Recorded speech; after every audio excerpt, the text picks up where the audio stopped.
I thought it was going to turn over, like, oh my God, what is going on? And suddenly it crashed. Like, I was kind of surprised at at the speed, considering they were so close to the rocks. A day on the water turns deadly. A boat crashes into the rocks near Woodbine Beach, killing one person and injuring 6 others. Good evening. The accident happened just after 12:30 this afternoon, about 75 meters off the shore of Woodbine Beach. Let's get right to our Angelina King, who is at the scene for us tonight. And Angelina, you've been speaking with witnesses. What did they see? Well, they say that they saw a boat going pretty fast, hitting these rocks. They say it was quite upsetting, as you can imagine. They're here for a relaxing day on the beach, and then seeing something so upsetting is quite shocking to them. Now, the area I'm standing in now has now been cleared, but not too long ago it was filled with police and paramedics because that boat that crashed was actually resting up just along these rocks that are kind of behind me here, just on the other side. It's since been towed away. Now, police say that this happened just after 12:30, about 75 meters from the shoreline. We don't know exactly how many people were on the boat, but police and paramedics tell us that 7 men were injured in total. 4 of them were sent to hospital. On the way there, one man's condition got worse. He didn't survive and was pronounced dead in hospital. The other 3 are still in hospital with minor to serious but non-life-threatening injuries. And then paramedics say another 3 men were treated here on scene. Now, it's a busy day at the beach. A lot of people saw this happen. I spoke with a number of witnesses who say that the boat was going quite fast. I want to show you a piece of video a witness gave to us that was taken moments before the crash. It's just a second or two long, but it shows the speed of the boat, and it appears that it's headed directly to that rocky shoreline. We've slowed the video down a little bit so you can get a better idea of the proximity. And like I said, a lot of people saw this happen. Here's what some of them say happened next. It was moving pretty fast, and it was moving sideways, and I paid attention to it because it was getting pretty close to the rocks, but it wasn't changing direction. Like, it didn't try to move past the rocks, and then it just slammed into the rocks, and I felt like a bunch of people fell out, and some of the stuff they had in the boat kind of fell out. And then there were these 2 guys here with speedboats, and they saw them at the same time, and they went to help. I thought it was going to turn over, like, oh my God, what is going on? And suddenly it crashed. Big boom, and pieces of the boat floating on the water, and then the lifeguards running, and like, oh my God, what is happening? So some of these witnesses say that lifeguards, paramedics, police, the Marine unit, even people on the beach ran to help. At this point, there's no official word on whether speed or any other factors contributed to this crash. Right now, there's just a lot of questions, like how exactly this boat ended up hitting the rocks, whether the people on the boat were wearing life jackets, and if any charges will be laid. So all of that and a lot more still being looked into by police right now. Chris? So sad to see another tragedy on our waters this summer. Angelina, thanks for this update. Turning to our ongoing back-to-school coverage amid the pandemic, and final registration numbers are in. They show a majority of parents will be sending their kids back to class in just over a week instead of opting for virtual learning. And Ali Chiasson is live for us tonight outside Central Tech on Bathurst Street. Ali, critics say those numbers don't necessarily mean a vote of confidence for school safety protocols. That's right, because at first glance, these numbers would suggest that the majority of parents feel like back to school is going to be a safe and healthy transition, or at least a majority of parents feel like they have prepared their kids enough and set them up for success. But as you said, the opposition and teachers' unions tell us, or they at least suggest, that these numbers paint a different picture. The Toronto District School Board surveyed parents earlier in the summer, and those preliminary results showed a majority favoring in-class learning. A lot has changed since then. Today is the 8th consecutive day of COVID infections in the triple digits. Public health officials have warned us about a second wave if we're not careful. We've gotten a look at how schools will be different and how it's all still very much a work in progress. These desks don't look 6 feet apart. Yeah, so we're going to have to maneuver out of here. Despite all that's developed since, there wasn't much of an impact reflected in the final registration numbers. I think there's a lot more going on than they are comfortable with sending their kids back. The president of the Ontario Elementary Teachers Federation says working parents never had much of a choice. I would suggest to you that many of those parents don't have an option. They don't have the option to stay home when they need to be at work. Like Beverly Eady. I am the parent of 2 children. Telling parents that they can just opt out of in-class schooling if they don't want to endanger their children, and that they should keep their kids home for every cough and sniffle, is as unrealistic as it is inequitable. Out defending the back-to-school plan again today at an unrelated press conference, Education Minister Stephen Lecce saying with the funding from the feds and millions from the province, the school boards have the money to do what they need to do. What I would assert is we've put the resources in place to ensure kids are safe, that distancing can be achieved, supported by those other layers of prevention like masking, like hand hygiene, and cleaning enhancements province-wide.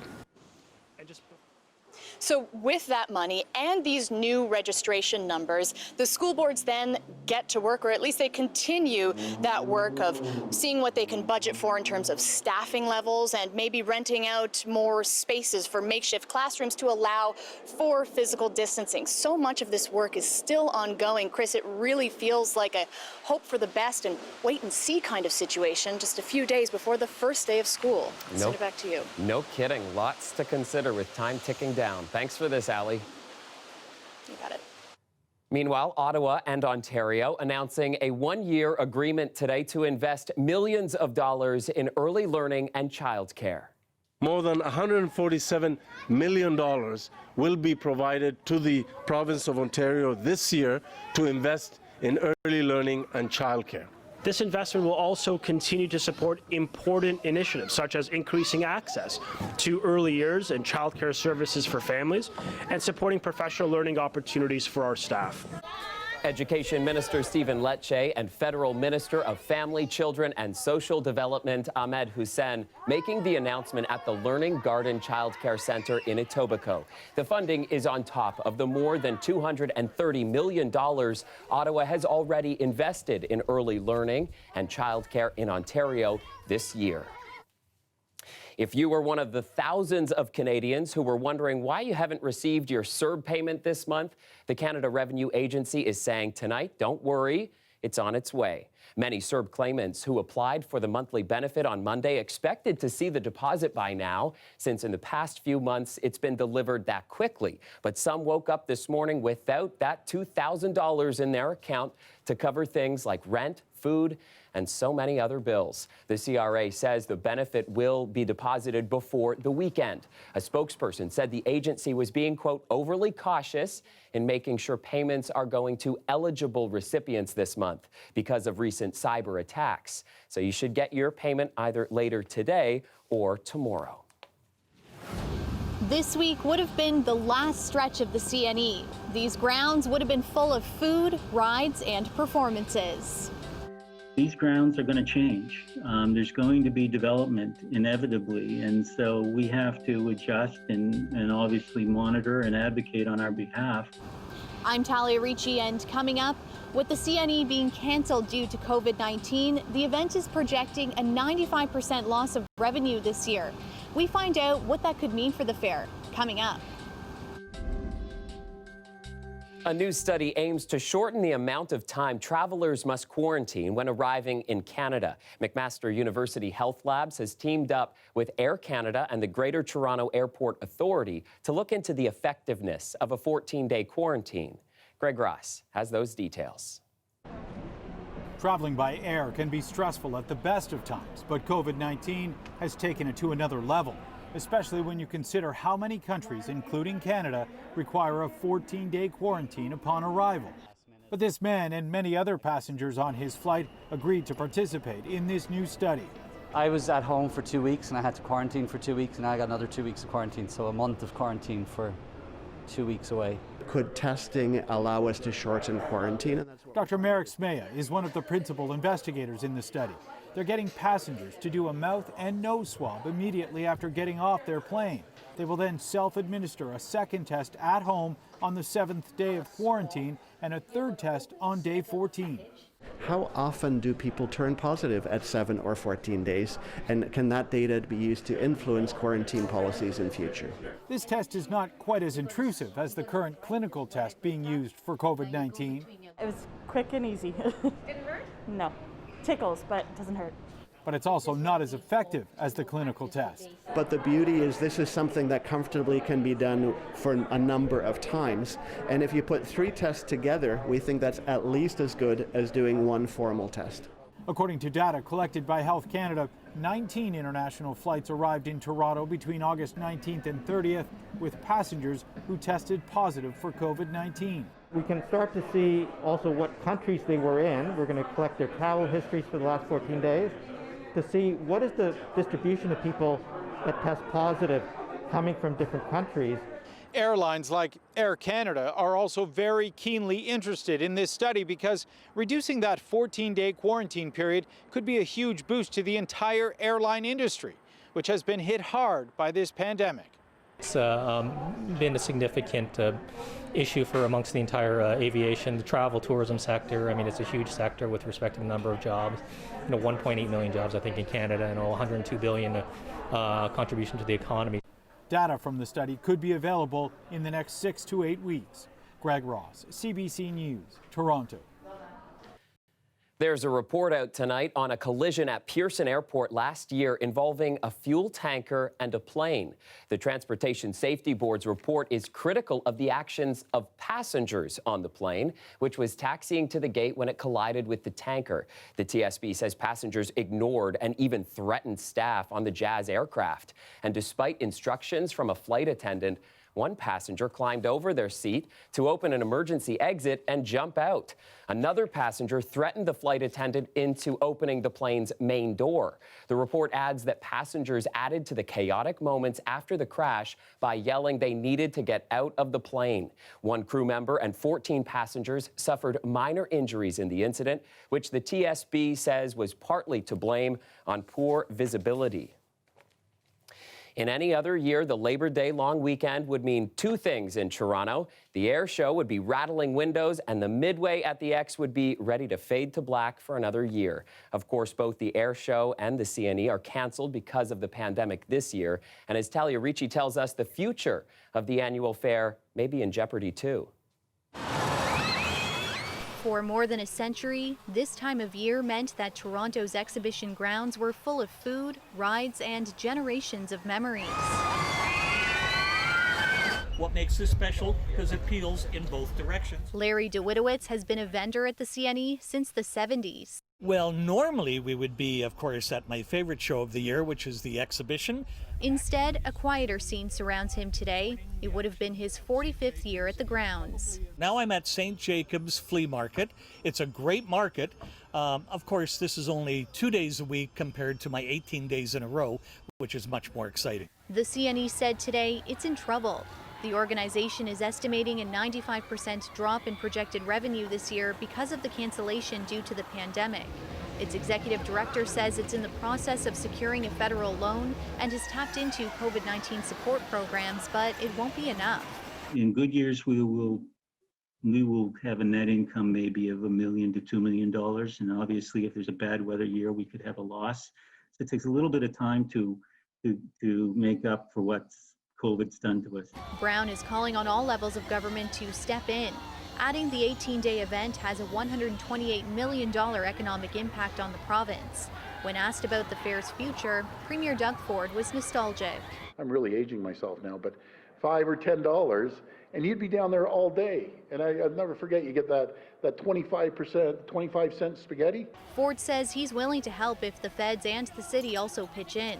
The city says it already provides a rent discount to the CNE, but it will continue to work closely with event organizers as they adapt to new realities. You got a sky! The end of summer tradition was important to thousands of families, including Bruce Gordonier. His 95-year-old mother, Marjorie, went to the CNE every year since she was a baby.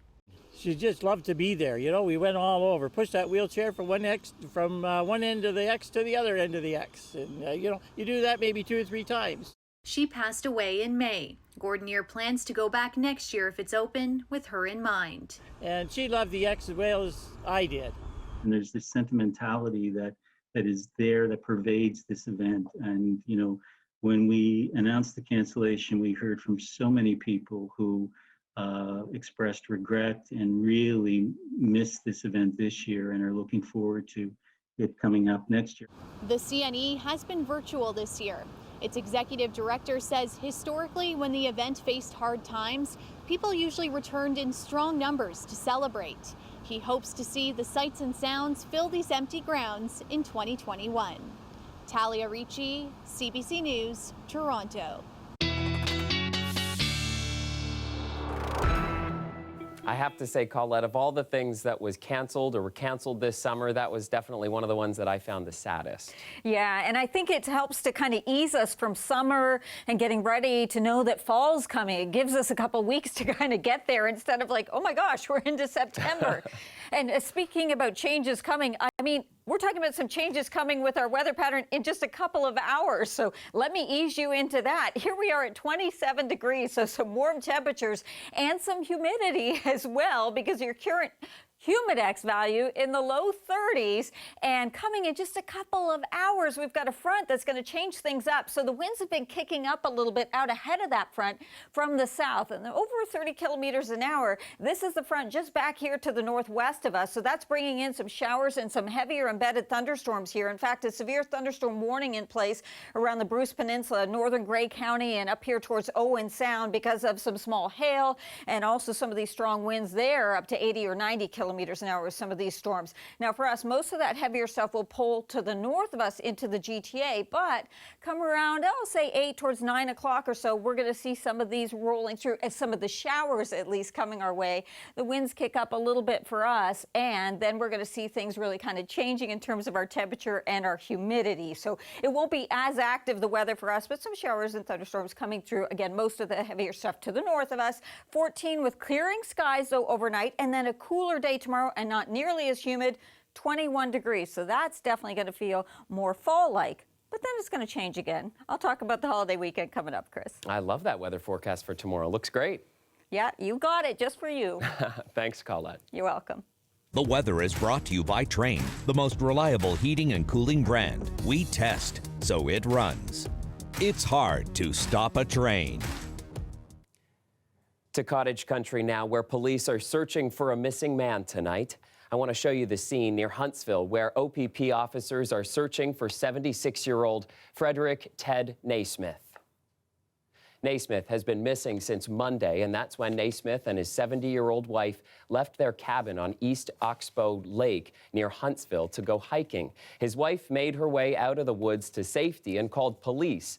That was earlier today. It's not clear how the two became separated. Police are they're using a helicopter and a canine unit to search for Naismith. He is described as being 5 foot 8 inches tall, with a medium build, mostly bald, with a white beard and glasses. Naismith was wearing an orange hat, a light blue shirt over another blue shirt, green pants, and hiking boots. In Peel Region, residents sharing their frustration and grief at a meeting last night as the families of people shot or tasered by police met with local leaders. For months and months and months, we've gotten the runaround, or, we have officers refusing to cooperate with investigation. And, even when they do cooperate, they're getting a slap on the wrist, or other officers are being left out of the equation. And so we're here to demand justice. We're here to demand answers. And, we're here to demand that the mayors take a stand on what is really a crisis that's happening in our communities. And as you can see, protesters held signs outside the meeting while residents met with both the mayors of Brampton and Mississauga and a local MPP for more than 2 hours. 2 of the 3 people killed by officers in the region this year were experiencing a mental health crisis. The families asked the politicians to help fix the SIU. That's the watchdog that investigates police shootings. Mayors Bonnie Crombie and Patrick Brown agreed to meet with the group again to talk about how they can all work together. To Rochester, New York now, where late today the mayor suspended officers involved in the death of an unarmed black man. Daniel Prude died during an arrest back in March. But this week, his family released the police body cam video, and they're accusing the officers of murder and a cover-up. Stephen D'Souza has more on this story. And before we get to Stephen's report, a heads up, some viewers may find some parts of this story disturbing. Get on the ground. Put your hands behind your back. Behind your back. Yes, Don't sir. move. Yes, Don't move. The encounter took place in March, but the disturbing video was only released yesterday. Daniel Prude's family had called police because he was in mental distress. Police arrived to find him naked in the street. He was handcuffed. Prude was clearly agitated, yelling at officers. About 3 minutes later, police put a hood over his head, a mesh cloth known as a spit mask. Prude is agitated further. An officer held Prude's head down for more than 2 minutes. Prude reportedly spits at them and later vomits. He died in hospital days later. I want justice. I want these officers charged with murder, and I want the city of Rochester to do better. Tashira Prude says her father was a good man who was complying when officers first approached him. I feel like this case was simply just a case of police brutality and racism. Protests have erupted over Prude's death. I placed a phone call for my brother to get help, not for my brother to get lynched. City officials say the matter is under investigation by the state. The Rochester mayor only today suspended the officers involved. I am suspending the officers in question today against the advice of counsel. And I urge the Attorney General to complete her investigation. This is not a cover-up. Let me be clear when I say that. There is no cover-up whatsoever. After a summer where police use of force has come under a national spotlight, Prude's case highlights a lesser-known technique, putting a mask over a suspect's face to prevent spitting. They could restrict breathing even more so than somebody may already be restricted in terms of other restraints and cause extreme distress. Prude's arrest comes in the early days of the COVID epidemic, and he had told officers he was infected. But Mazzola says rules on the hood's use are often vague. There are no national guidelines on the use of spit hoods or any kind of requirements with regards to proper training and monitoring. He says there's also the bigger issue of police responding to those in mental distress. Prude's daughter, Tashira, says she just wants answers. Nobody deserves to die in police custody. The family says it plans to file a wrongful death lawsuit. Stephen D'Souza, CBC News, New York. The death of another black man at the hands of police was the focus again today of the U.S. presidential election campaign. Democratic presidential candidate Joe Biden traveled to Kenosha, Wisconsin, where he met with the family of Jacob Blake, who was shot 7 times by police in the back in front of his kids. Susan Ormiston has more on Biden's meeting and his message tonight.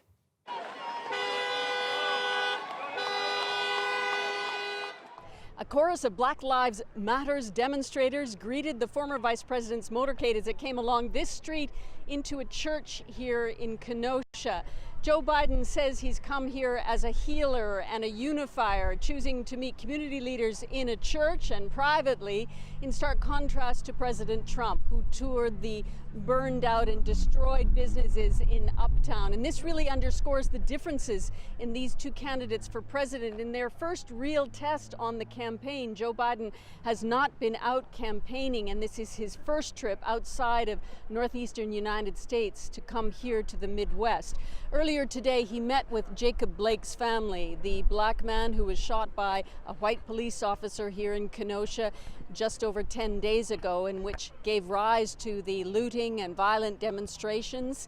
The family's lawyer said they met for 90 minutes, and Biden commiserated with the family and seemed to indicate he cared and set out his plans for change about racial injustice in this country. Biden has said that the officer who shot Jacob Blake should be charged. Again, a difference with Donald Trump, who did not meet the family here in Kenosha.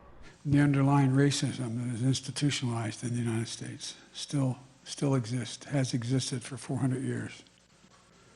And so what's happened is that we end up in a circumstance like you had here in Kenosha and have here in Kenosha.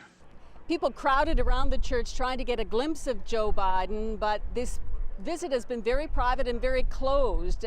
Trump was criticized for coming to Kenosha while it's still trying to heal from these divisions, and Biden was too, so he kept this very low key.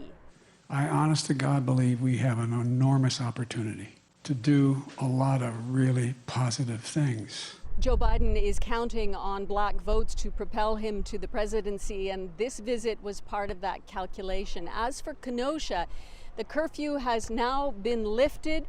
The stores are starting to reopen, and the plywood which protected the glass in front of those stores is now being transformed into colorful murals of peace and community resilience. The city is trying to heal. Susan Ormiston, CBC News, Kenosha. The pandemic is no laughing matter, unless you're the Second City. I'm Maribel Tarouk, and coming up after the break, I'll tell you about their first in-person live performance since COVID-19 hit. Stay with us.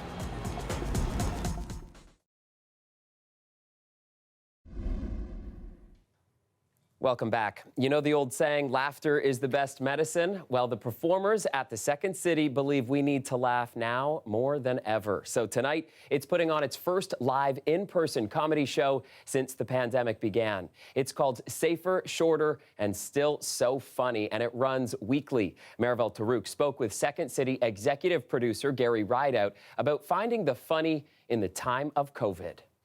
How are you doing just before this show? You know, I'm incredibly excited for the cast and for the audience. I think there's going to be such an exciting electricity in the room. I think, you know, people need to laugh. Why do you think that is? Because I think for so long we didn't feel like it was okay to do that.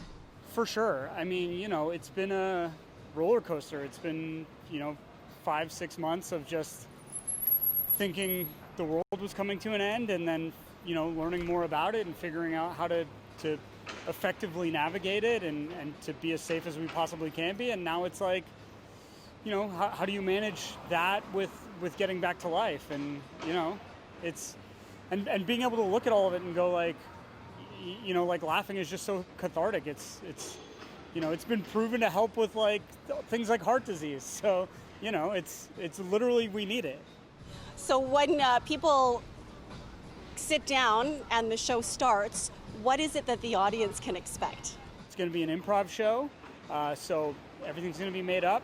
And yeah, it's about 65-70 minutes. You come in, you check out the show, you have a good laugh, you escape the world for an hour, and then you go outside again and head home and deal with all the other parts of your life that we're all dealing with right now. But for an hour, we'll give you that escape. Although you can't really escape the reality of the new precautions and the health regulations that are in place. So tell me a little bit about that and what's going to be different for the audience. You know, you'll scan the menu on your phone with a QR code, so it'll be contactless ordering.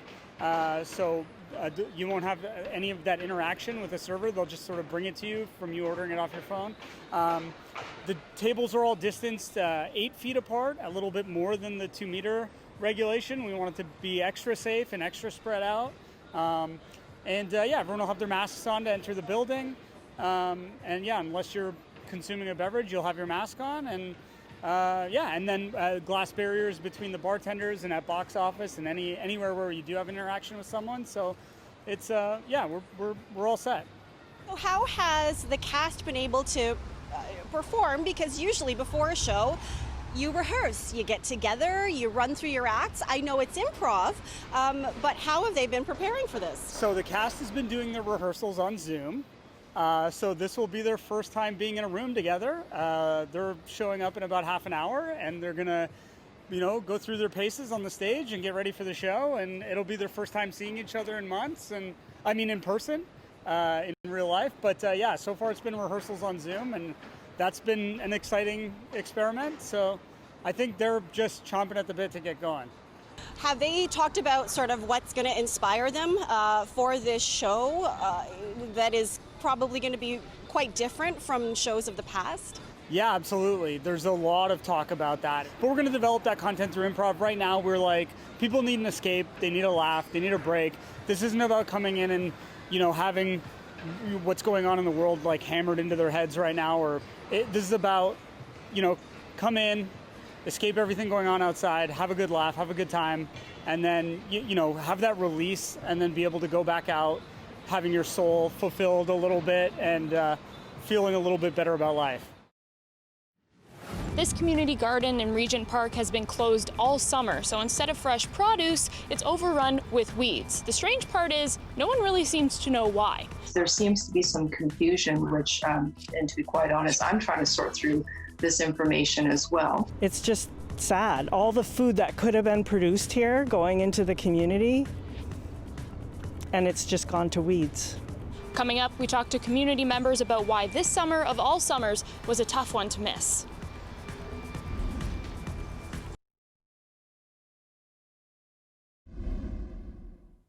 Gardening became a huge phenomenon this summer, with pandemic closures leading many residents to find refuge in their green spaces. Most community gardens in Toronto reopened in May, but in Regent Park, one garden remained shuttered all summer. As Taylor Simmons reports, community members want to know why.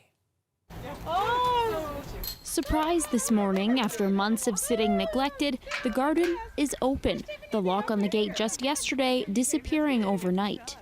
I don't want to see it like this video. So I'm so happy now. Doesn't matter. This year we are missing, but next year we can do. CBC Toronto visited the site Wednesday, asking questions about why it still hadn't opened. Well, this is exactly the summer where everybody wants to garden. It's just sad. All the food that could have been produced here going into the community, and it's just gone to weeds. Regent Park is in the midst of a revitalization, but many residents are still food insecure, making plots like this one all the more important. We can plant and can share with the community. It's a health. It's look like a health. It's look like a stress out when you go to the garden. You feel more free. Turns out, like this garden, the operation of this space is a bit of a tangled mess. The community says the city is at fault, but the city is pointing the finger at Fred Victor. The charity is negotiating a new lease for the space after amalgamating with the Christian Resource Centre, which previously leased the garden, greenhouse and bake oven. But now the price has gone up. So for years, the permitting of those three assets, which will probably be undervalued, was only $1,000. Now the city is trying to catch up with the times of operating facilities such as this to recover the basic costs on behalf of taxpayers. And that's $4,000. In a statement, Fred Victor said they're currently working with the city and they want nothing more than to provide Regent Park community members access to community gardens.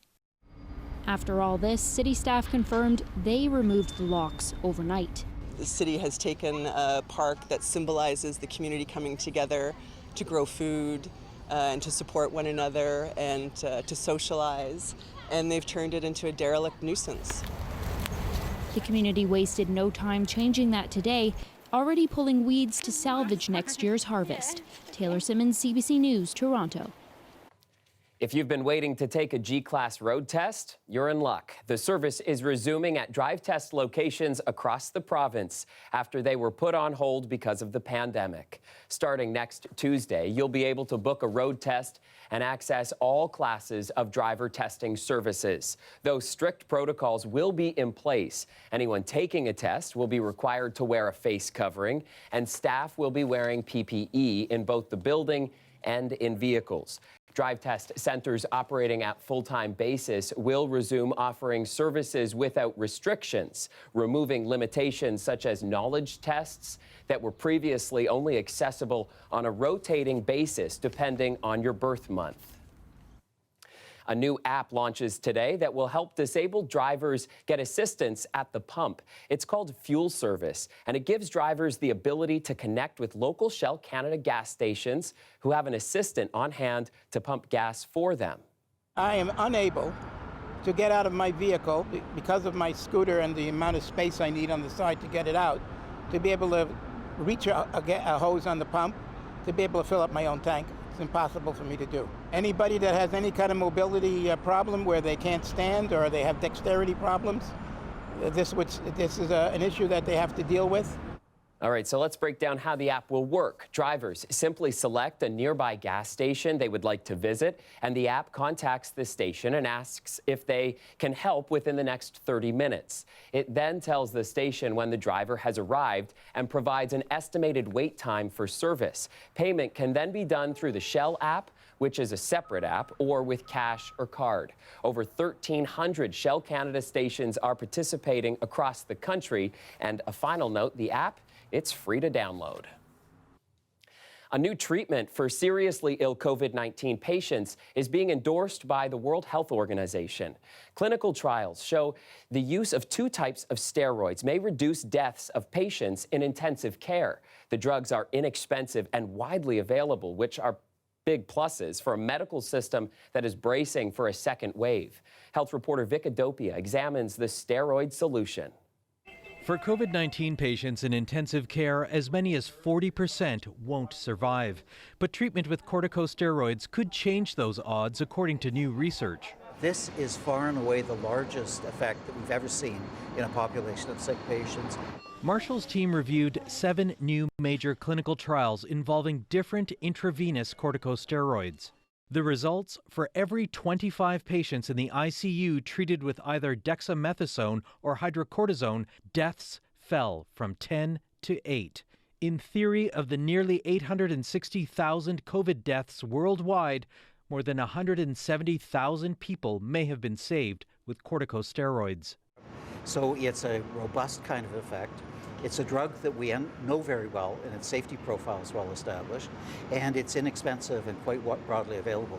Excitement about the possibilities of corticosteroids began in June when an Oxford study published promising results for critically ill patients. Then some hospitals began using corticosteroids right away before this latest research was even published. I think that this data cements that decision.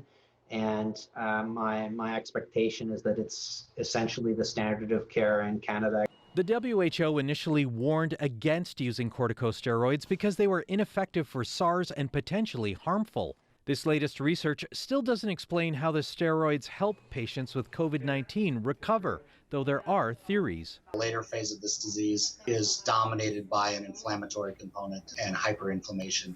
And I think steroids are very good at decreasing that inflammatory component.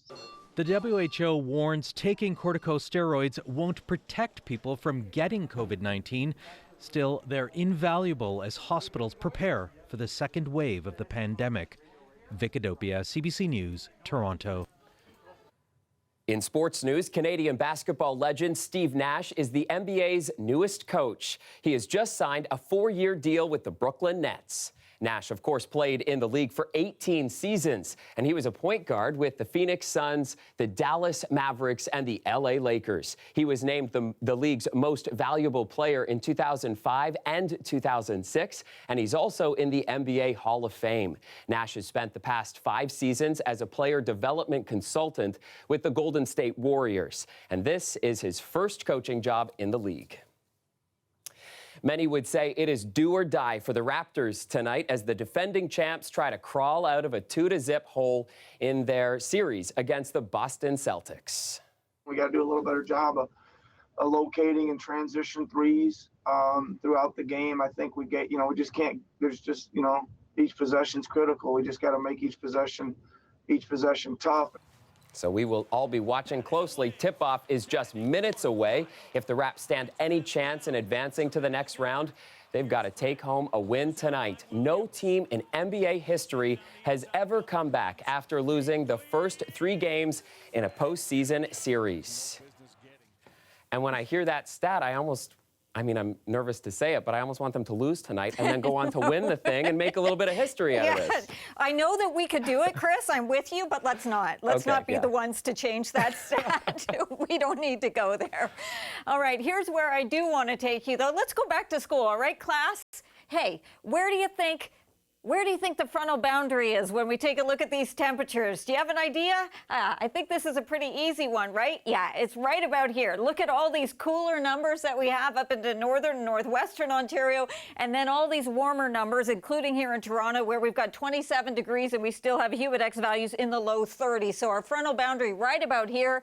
And what do you get when you've got this cooler air carving and undercutting this warmer and more humid air? We get these showers and these thunderstorms, and that's the kind of activity, and it is pushing eastward. So if we go in for a closer look, yes, there is even some active weather in here, severe thunderstorm warnings that are in place, and those have been pushing eastward over towards the Barrie region, and we're going to see those primarily pulling to the north of the GTA, okay? But we're seeing some of the warnings there around Midland, Orr Lake, Coldwater, towards Aurelia as well. The areas in red are where we have the warnings, so they're actually occurring. Small hail and some wind gusts to about 90 kilometers an hour, especially associated with these, but you can get some heavy downpours as well.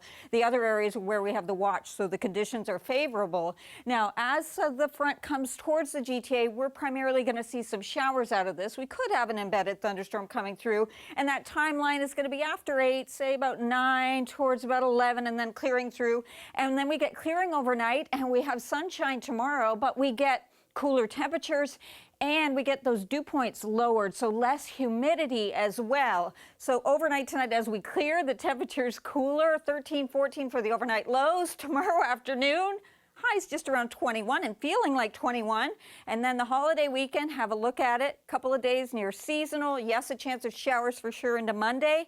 But look at this, Chris. Temperatures coming back up as well as we go into next week. All right, looking good. Yeah. Thanks, Colette. Yeah, take care. Looking overseas, it has been 30 days since a blast at the port of Beirut left buildings in nearby residential areas in ruin. But incredibly, late today, a recovery team said a rescue dog signaled it had detected signs of life somewhere deep in the rubble.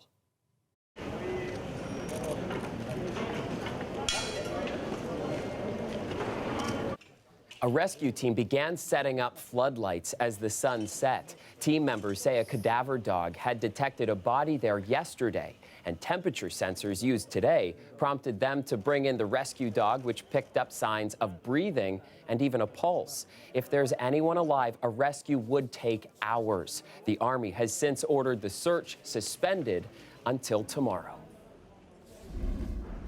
I'm Ismaila Alpha, host of Metro Morning.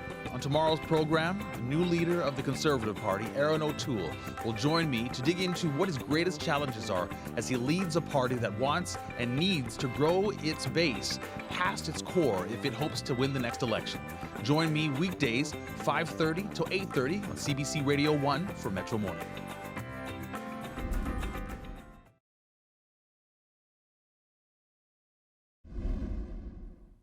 Fear of spreading COVID-19 has made reopening retail stores a tricky proposition for owners and customers. As Cameron McIntosh tells us, they've got to find the right balance between shopping and safety. Final days of back-to-school shopping in Winnipeg's Polo Park Mall. Crowds trickle by, socially distanced, mostly masked. There are even some temperature checks. Not exactly comfortable, but for Kaylin Lazaro and Marilyn Tark, tolerable. I feel pretty safe. I'm not wearing mine right now, but I normally do wear a mask, and I also do try and social distance from others. All along, there were predictions reopening retail would bring positive tests and temporary closures. Last week, Winnipeg's IKEA shut for a day after an employee tested positive.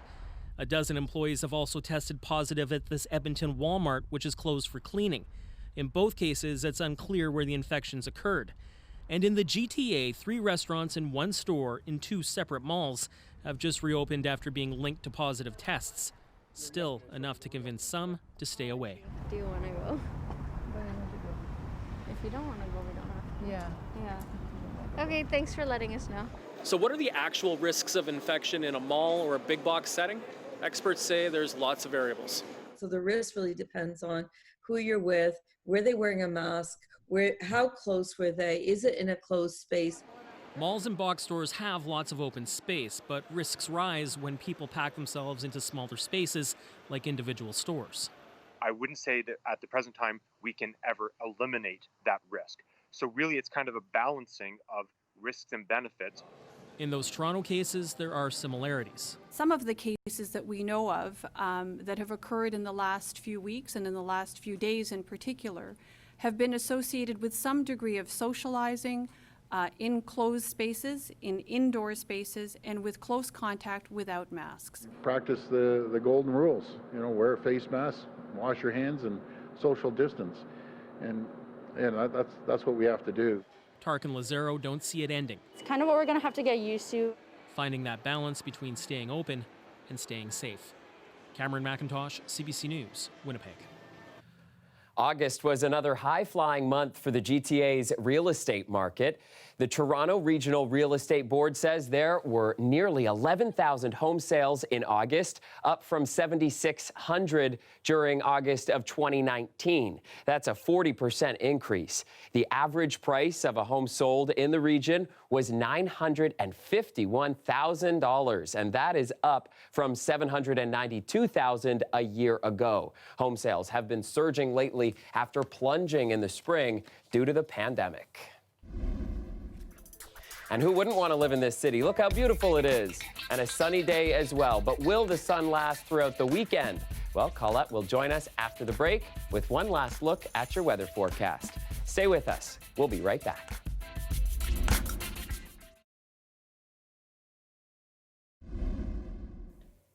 Hey, Colette, so it sounds like another beauty day on tap for tomorrow. You got it, Chris. Things are going to be great once we get past this frontal boundary. But I do want to just show everyone, we've got the severe thunderstorm warning. Now it's been extended to Waterloo, Wellington. And it's going to be interesting with the timing here because, you know, once the sun goes down and we lose the energy from the sun, these will fall apart. But we're seeing that this line here is holding itself together a little bit longer, and it is tracking eastward. So these may hold together a little longer as they're coming towards the GTA. So I do just want to make sure you're aware of that. It's going to be tricky on the timing there. So into this evening, again, we'll have showers and thunderstorms headed our way. But as Chris says, we'll be clearing out after that. Beauty of a day on tap for Friday.